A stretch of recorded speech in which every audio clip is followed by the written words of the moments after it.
Bonjour à tous. Le port des perles par les femmes à Milo Moba Gourma. Quelle signification donner à cette pratique? Pour commencer, il faut savoir qu'à Milo Moba Gourma, les perles sont portées à la hanche par les femmes.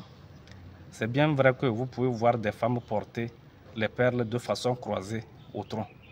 Ça, c'est très souvent lors de certaines danses.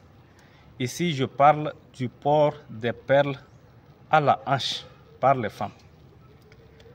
D'abord, chez l'enfant, le port des perles permet à la maman de contrôler la croissance de l'enfant. Lorsque les perles ne commencent pas à serrer, la maman se rend compte que son enfant est en train de prendre du poids. A contrario, lorsque les perles ne commencent pas à tomber, la maman se rend compte que son enfant est en train de maigrir. Donc, il faut agir sur son alimentation. Les perles ont aussi des vertus protectrices ou thérapeutiques chez l'enfant parce que vous pouvez trouver des perles sur lesquelles sont accrochées des amulettes ou des pendentifs. Maintenant, chez les adultes, il faut savoir qu'il y a une catégorie de perles réservée aux jeunes dames et une catégorie de perles réservée aux vieilles femmes. Gageons que à Milo Moba, toute femme normale doit porter les perles. Et c'est ça qui la différencie de l'homme.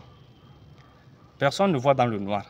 On doit pouvoir identifier la femme dans le noir par toucher ou par palpation lors d'activités nocturnes nobles. À Milo Moba, les perles jadis servaient à accrocher les feuilles ou la toile avec laquelle les femmes cachaient leur nudité. Je précise qu'à Milo Moba, les perles sont portées sous les pagnes. On ne laisse pas les perles traîner. Vous avez beau porter les plus beaux pagnes du monde, lorsque vous ne portez pas de perles, on dit que vous êtes nu. Donc à Milo Moba, toute femme doit porter les perles. Les perles servaient aussi à envoyer des signes, des signaux. Lorsqu'une femme faisait traîner, faisait voir de façon intentionnelle ces perles de couleur rouge à son homme ou à sa coépouse, celle-ci portait à leur connaissance qu'elle est dans sa période de menstruation.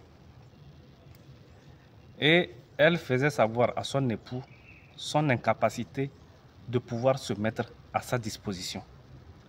Voilà l'une des choses qui justifiait aussi la polygamie à Milo Moba, parce que lorsque la femme est dans sa période de menstruation, elle ne peut ni donner de l'eau à se laver à son mari, ni cuisiner pour lui, encore moins assumer ses charges conjugales. Donc il fallait qu'en cette période-là, il y ait une autre femme pour assurer la relève.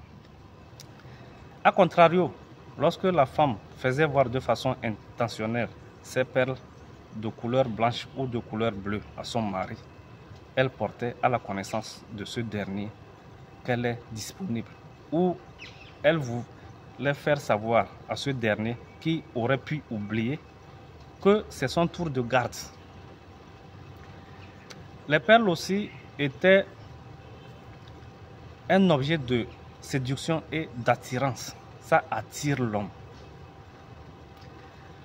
La jeune dame qui faisait voir de façon intentionnelle ses perles à un garçon faisait savoir à ce dernier-là qu'elle est prête pour s'engager en pourparlers. Voilà quelques arguments qui justifiaient le port des perles par les femmes à Milo Moba. Et je précise, toute femme normale à Milo Moba devait porter les perles et sous le pagne. C'est bien vrai qu'aujourd'hui, vous pouvez trouver des jeunes filles, des dames porter, des jeunes filles Moba ou des jeunes dames Moba porter des perles aux pieds. Ça, je n'ai aucune signification. Je n'ai aucune explication à donner à cette pratique. Je parle de ce que je connais. Je ne parle pas de ce que je ne connais. Marial Mbakambane. Ça, je ne sais pas. En tout cas, chez moi, ça ne se fait pas. Ce n'est pas une pratique qui est connue en milieu moral. Je vous remercie. Alex Boukar, le fils des savanes.